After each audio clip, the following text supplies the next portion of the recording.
where Chuck Uphoff could be part of the interview selection process, and then bring somebody on at the July board meeting, which is typically the second Tuesday of the month.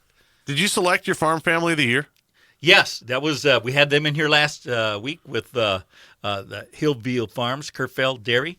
They're out by St. Rose. Yeah. And they will also be recognized at the Pheasants Forever banquet coming up on March 9th. Awesome.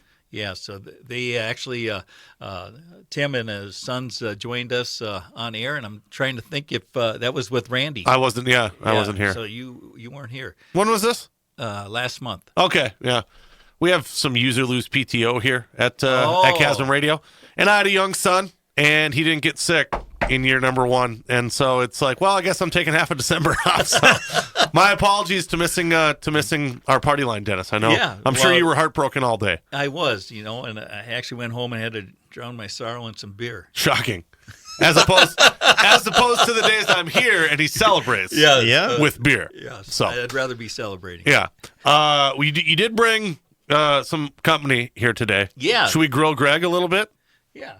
Let's shall we? Greg, what's so your title again? You told me off air, but the implementation team manager. So I've got the guys that do a lot of the field work as far as implementing conservation projects. We do a lot of erosion control and feedlots, and then I've also got the habitat team, Jason Selvog and Ryan Rostein, that work on a lot of habitat projects, CRP, wetland restorations, prairie plantings, tree plantings, forestry. So they do a lot of that type of thing. Try to maybe get it back to the way it used to be before we plowed everything up. Yeah, type of deal? At least in the what we'd call marginal areas, sure, or areas that we want to leave wooded. So we're not trying to take everybody's farmland. We're just trying to use the areas that might not be as productive, or that they want to have a little wildlife to see, hunt, enjoy.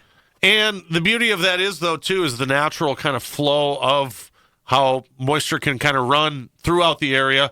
Go back to it. Like, well, if it's trying to be wet all the time, let's let it be a wetland. Correct. And a lot of our watershed planning and things that we do try to focus on that, so we can focus on the water quality of the streams or the lakes that it's going to. And so those marginal areas do help with that, nutrient and sediment removal as well for water quality. And everybody wants good water quality to swim and fish and that sort of thing. So Dennis has been at the conservation district for half of the 75 years.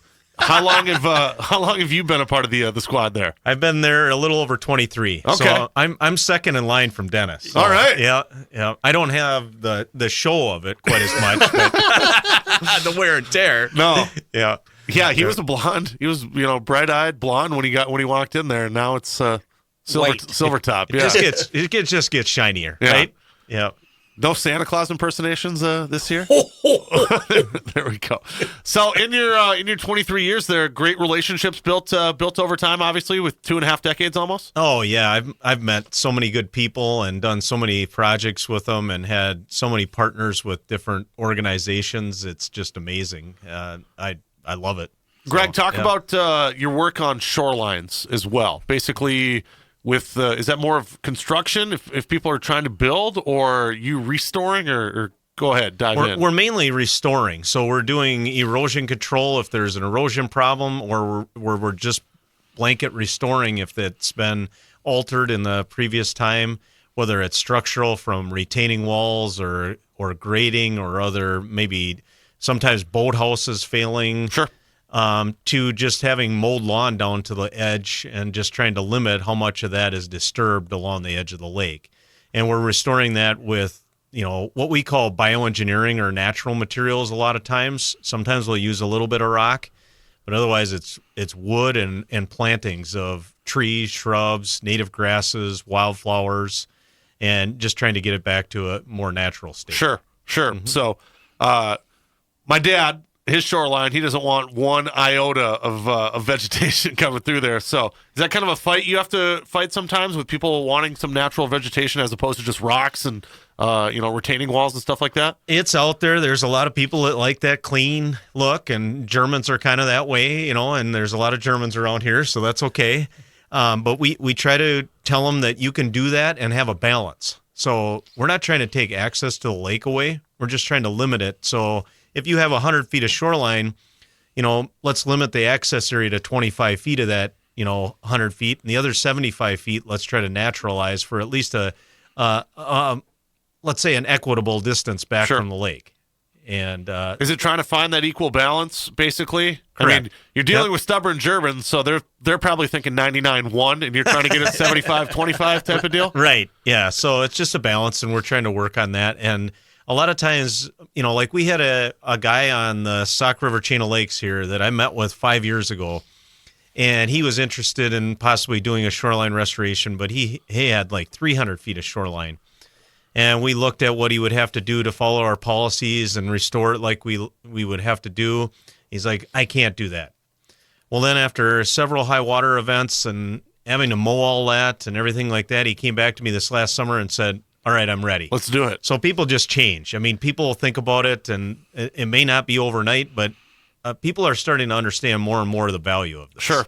Yep. And this kind of falls the way Dennis has talked for a while, too, with keeping the chisel plow in the shed over the years, where that kind of burned into your head. No, this is the way I've always done it, and this is the way I'm going to keep doing it. But then maybe those new ideas, you maybe start seeing some turnaround where it's like, okay, let's have a conversation. And that's really all you're trying to do, Greg, is just give an idea, hey, this is what you have to do, as opposed to what you could do. We're not forcing it on anybody. Yeah. We're just trying to educate them and try to show the value. And then, there's the peer pressure factor, too, where neighbors say, well, what are you doing? That's a bunch of weeds. It looks like crap. You're not taking care of your place. Well, there's that other mentality now, like people are starting to put pressure on each other and say, hey, for water quality of the lake, this is what we need to do collectively. Because one little lot probably isn't going to make that much difference, but collectively a bunch of lots around a lake does make a difference. Yeah. Start to add up a little bit. Yep. So if Lakeshore owner or anybody wanted to get a hold of you to have an initial consultation or conversation, how would they do so, Greg? Yeah, you can go to our website and request a visit or a consultation. You can call our office.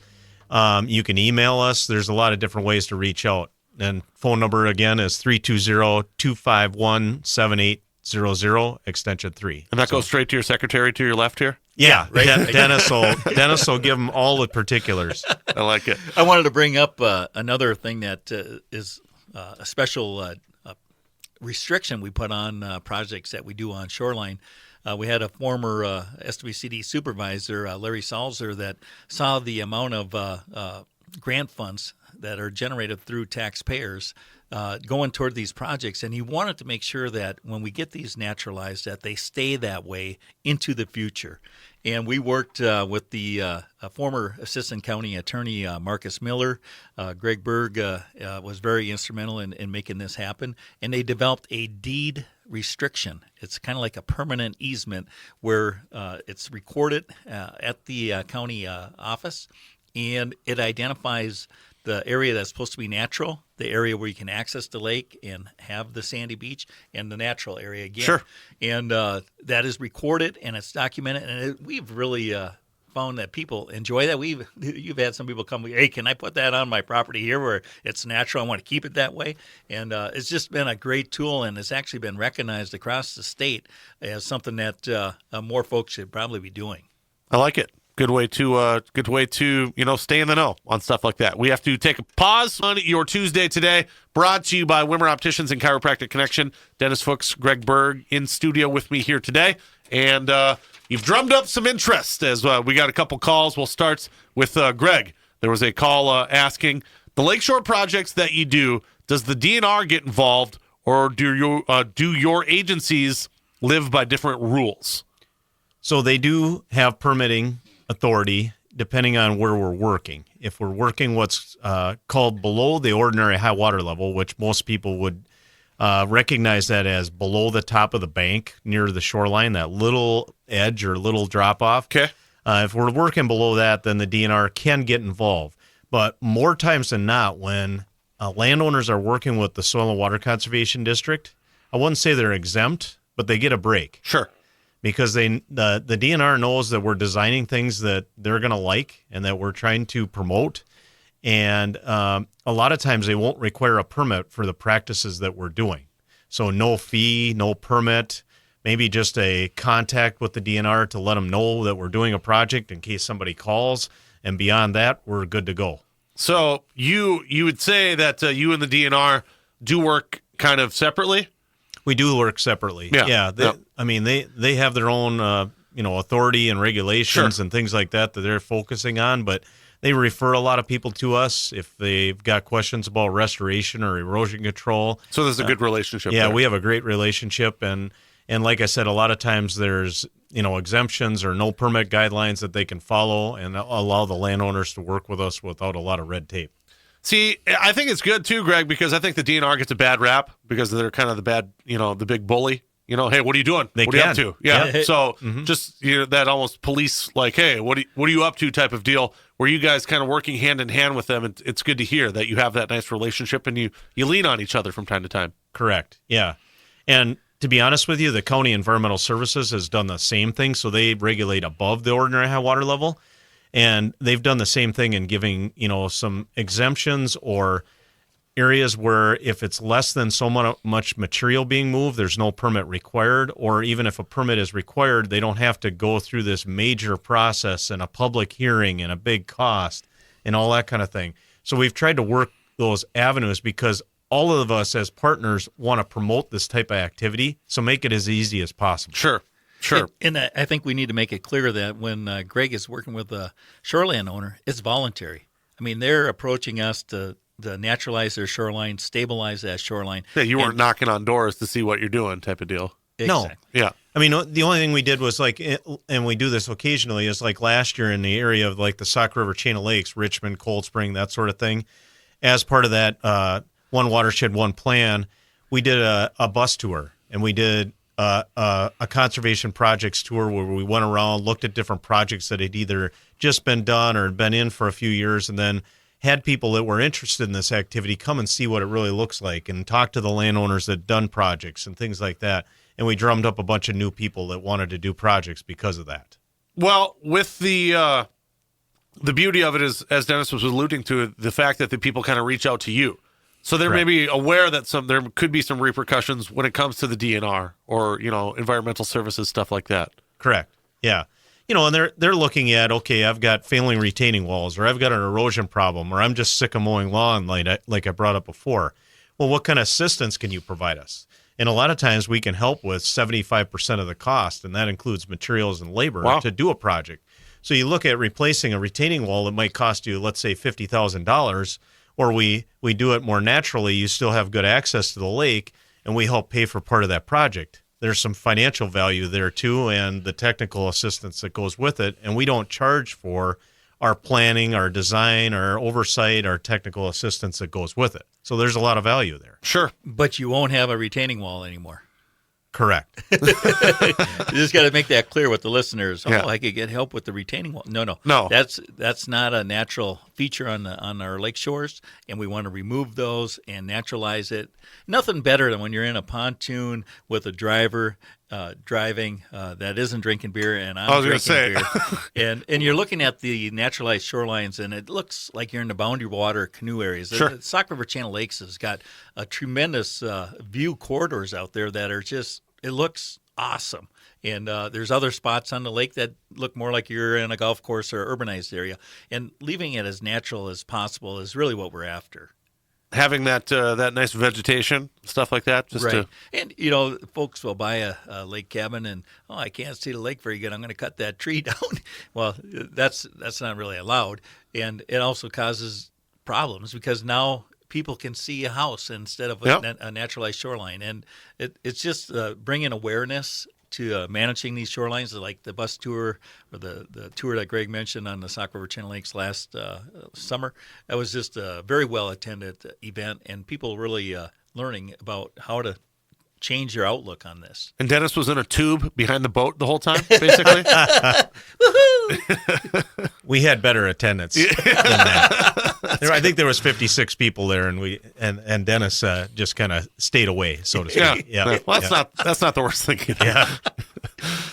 So that's a good call. Good. It's nice to get those questions too, because there's a lot of confusion when it comes to stuff like that, and like how Dennis alluded to, there is financial assistance on that stuff to remove retaining walls, not pay for new ones. Correct. Type of deal. Yep. So it's still allowed to like in that access area, if it's permitted, you can still put a wall in there or a little patio area or maybe a beach or, some steps or something like that. But that's that type of recreational or functional type, structural type things. Those are things that we can't pay for. Sure. Yep. Sure. You have a question too, Okay. Mr. Fuchs. A farmer was wondering if he would take his bean and corn ground that remains untilled and put in alfalfa this spring with some oats. Would this still be considered cover cropping, or are there other grasses we have to use? That probably would not be considered a cover crop if you're moving into an alfalfa production system. Typically, for cover crops, we like to see those planted in the fall. So like in your corn, soybean, if you would have got out there after harvest and drilled seed into that cover would have been perfect. Leaving it, the first step is what you're already doing is that crop residue management, minimizing tillage, and you're in a no-till situation. That's fabulous. Now we're trying to get more folks to actually put in a cover crop, and you'll see that as you're driving around. When we had a little bit of snow cover, Yep. Areas that had some tillage, you're looking at that snow like, oh my gosh, is that ever filthy? Just loaded with soil, and it's all sitting in the ditch ready to be transferred right into the stream and then into our lakes. And then we'll watch these algae blooms this summer, and we're wondering, well, where the heck did that algae come from? Well, it's partly because some of the soil is moving off where it belongs. So cover crops typically are planted in the fall after harvest, and you can also interseed them throughout the growing season. Moving into a perennial system like alfalfa is typically not covered, but I would encourage you to give our office a call and visit with Mark Lefebvre on our conservation planning team. He's our planning team manager, and just follow up with him to make sure that there isn't anything that I'm missing, because sometimes I do miss things. Get out of here. You would never. I'm good, but not great. And the phone number, once again, is 320-251-7800, extension 3. And Mark Lefebvre is the person that you need to be talking to. And it'd be great if you'd give him a holler and see if there's any other grant programs that look at conservation covers. The change in your rotation and including a perennial, there might be an opportunity there for you. Sure. Moving from Sure. Something that's planted every year to alfalfa where you're leaving that stand for 3 to 5 years, there might be some opportunity there. So definitely give our office a call. So that ditch full of black snow, that's what you want to see, huh? No. I've seen plenty of it this year with our open winter, and we had 3 inches of rainfall in December, just loosened up a lot of the aggregates, and the freeze, thaw. It's just amazing how these fields have just mellowed out. Now they're just sitting there ready to have soil transported off field, which is not good. Yeah. We have seen, too, where people will use a perennial like what this caller called in about, and they'll put that into their field for 3 to 5 years. And then they work with us to identify where the concentrated flow areas are so that they don't till that up when they go to plant it into corn or soybeans again. So we identify where those, almost like a grass waterway or areas where that concentrated flow is, and then we don't necessarily have to redesign it. It's already planted. Sure. And that's worked very well. Yeah. Yeah. Good point, Greg. That's another way to look at it, too. Mm-hmm. And you guys are all about drumming up those ideas. Yes. So if a local landowner wants to, has questions like this, where you're not going to know unless you ask type of deal. And if you're a farmer out there that, hey, I actually did notice I had some soil moving on to my ditch on top of the snow. It looked pretty snurty. Come into our office. Let's talk about it. We do conservation planning. We can identify things that we could do out there, and there's a good opportunity that there might be incentive payments to reduce the amount of tillage or to incorporate cover crops, nutrient management. Typically, there's an opportunity for farmers to utilize these funds and our staff expertise in implementing these practices. So what would your first recommendation be for this landowner? I would say give the office a call. Let's make sure, and we can go out and visit that gentleman's farm and take a look at what's happening out there and other opportunities for protecting his resource. Sure. So nice to hear from the listening audience to see what they have to drop. His questions are great because I know there's more than one person out there that probably has a similar question. Sure. Yeah. Get people Someone's got to fall on the sword, Right, and ask exactly. that pressing question. Yep. You mentioned Pheasants Forever? I did, but I was going to have Greg bring up the Shoreland Contractors Workshop. Let's do that. Yeah, because it's something that is kind of unique to Stearns County also. Greg, So- maybe you want to give a little history on it. Yeah, so we have a unique thing in Stearns County where we do a Shoreland Workshop every year, and it's usually later January, early February, and it's part of a partnership with the County Environmental Services Office where we saw a need for contractors to be educated on doing work around lakes and streams and water resources. And so the county developed, as part of their ordinance, a requirement that contractors doing that type of work have to attend this workshop once every 2 years. So either this year or next year, they would have to attend.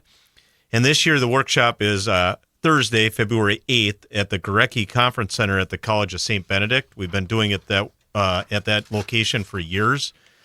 And actually, it just so happens that today is the registration deadline for the cheaper cost. That's why Dennis scheduled this party line. Yes, exactly. So it's $30 a person if you register by today.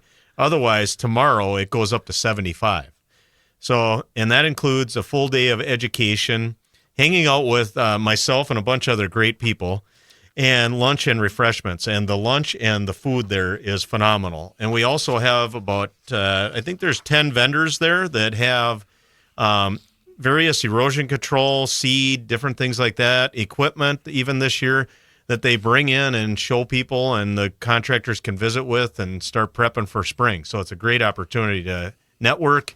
And unless you're going out on that sketchy ice, you're not going to be plowing snow, probably, the way this is looking. So it's a great opportunity to get to this event. Well, the sign up, how do you sign up, Greg? So the sign up is through the Stearns County Environmental Services Department. You can call them at 320-656-3613. And I'm sure if you got a hold of them today, they would honor that early registration. Sure. And a lot of times you could take and probably email it or send it in to them electronically so that you can meet that deadline. Yeah. Yep. Yep. So another great opportunity, like you had said, get a bite to eat and bounce some ideas off. Right. And there's no beer, so Dennis isn't going. So. That's afterwards. You know, you can meet up afterwards and find that watering hole locally, right? Gotcha. Right? A lot of good ones in St. Joe now, too. Those events are great, too, because it's an opportunity to get people together and ask questions like we had talked about a moment ago. Yeah, there's a lot of networking opportunities. One thing we're doing this year is right after lunch, we're going to do these practice and product sessions. So we're going to have the vendors and some of the experts have different tables, and we're going to split the group. There's usually somewhere between 125 to, we've had as many as about 175 people attend this event. So we're going to split them up into different groups and have them go to each one of these stations. And these vendors and that are going to talk about different products and the proper installation and how you use these things and when they might be applicable, and then network a little bit between each other on, hey, I use this here and it's worked good there, and that sort of thing. So that's one of the unique talks. What do you got going on there? Who's all speaking? So there's some other stuff going on here. We got shoreline permitting always is a question, just like what the question that came in with DNR type involvement. So the Stearns County staff is going to go through that. And then we're also going to have a session by Ryan Murphy, one of the University of Minnesota forestry people. He's going to talk about minimizing tree stress from construction, pest, and disease. So a lot of times we get around these trees when we're doing construction and we don't know if we're damaging them or not. So he's going to talk about how to minimize that. Then we get a break, which is in that vendor area, and there's always some good treats and food and drinks and that sort of thing. And then we're going to talk about lawn alternatives. James Wolfen with Twin City Seed is going to talk about different alternatives to lawn. There's a lot of people out there that don't want just the old Kentucky bluegrass anymore. How can they put in a lawn that's even bee or pollinator friendly and not mow it as much? And so he's going to talk about some different alternatives that way. Sure. Not to get that putting green Correct. backyard all over. Correct. You got to mix something up. And then we've got wetland permitting. So the Stearns County staff is going to talk about wetland permitting because a lot of times we get into scenarios where these contractors are working in or around wetlands. Can they fill them? Can they drain them? How far away do they need to stay? All that kind of thing. So they're going to talk about that. Then we've got about an hour lunch break for the outstanding lunch that St. Ben's puts together, and then some more time in that vendor area for networking. Then that practices and products session, which I had talked about. then another break. You got to have breaks, keep everybody so that they don't fall asleep, and all those goodies. It's like a union event or something. Yeah. And then site management techniques. John Chapman from the University of Minnesota Erosion Control program is going to talk about those techniques and what to use where. And then one thing that's really unique about this is every year we try to find a landowner and or contractor that'll come in and talk about a project or two. And so they come in and talk about a project that they did with either the county office in permitting or with our office in a restoration project. And this year we've got Brad Matuska from Natural Resources Services and Brad Vierkant from Natural Resources Services, and Brad Matuska, the property owner, to come in and talk about a project that they implemented on the Sauk River chain of lakes. Okay. So they just tell it how it is. They talk about me in whatever format they want to and throw me under the bus if they need to. I tell them, just tell your story about how it went from start to finish, working on the project, and people really enjoy that. People really enjoy seeing and hearing how it all went. Yeah, the play-by-play of what the Brads kind of did together through their relationship from point A to point Z. Right. Yeah. Yep. And making it happen. And then if they have to drag Greg through the mud between there, so be it. There's good and bad, right? I mean, there's always some good and bad, and so they talk about it just for face value and how it is, and that's what it is. So, and then we have the end of it there, and then it's time to head to the watering hole if you want to. Perfect. Yeah. Look who perked up. Dennis usually shows up about that time. Yeah, well, that's a smart guy. Yeah. Knows right when the I'll meet you at the Bad Habit Brewery. Exactly. There you go. Right when the fun starts to begin. So $30, you can get all that information, all that with the meal in there. If you sign up today, it's $30 from here until the day of the event. It's $70. So yep. Nice Again, savings it's available Thursday, February 8th. Sorry, Sure. I just wanted to make sure they knew the date, and it starts at about 8 o'clock and runs till about 4. Perfect. So nice day of education, and like you had said too, Greg, the networking just helps a ton, doesn't it? Oh yeah, it is. And a lot of these contractors even found that they come every year now, because they enjoy just that midwinter time to see some of their colleagues. They get along with each other better than I ever thought they could. They learn from each other. And it's just a great way for them to pick up some even things that they might do as a business model, or things that they might gain from doing activities and what they could use for their business. It's good. We see that. Nice to have that relationship. So, Yep. What do you got left, Dennis?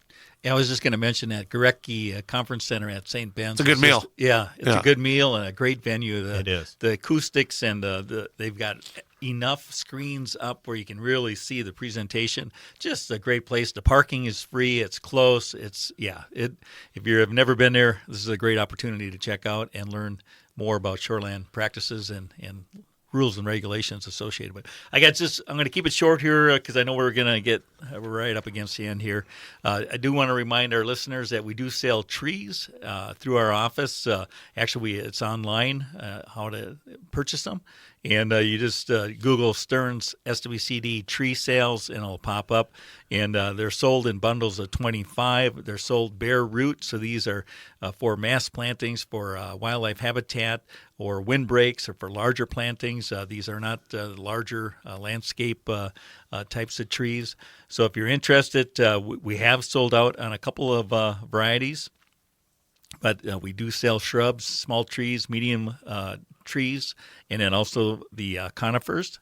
And there's a few of those left. So get online now, and then you'll be picking them up this spring, usually the last weekend in April or the first weekend in May. And we will send out a postcard to inform you of when that pickup date is.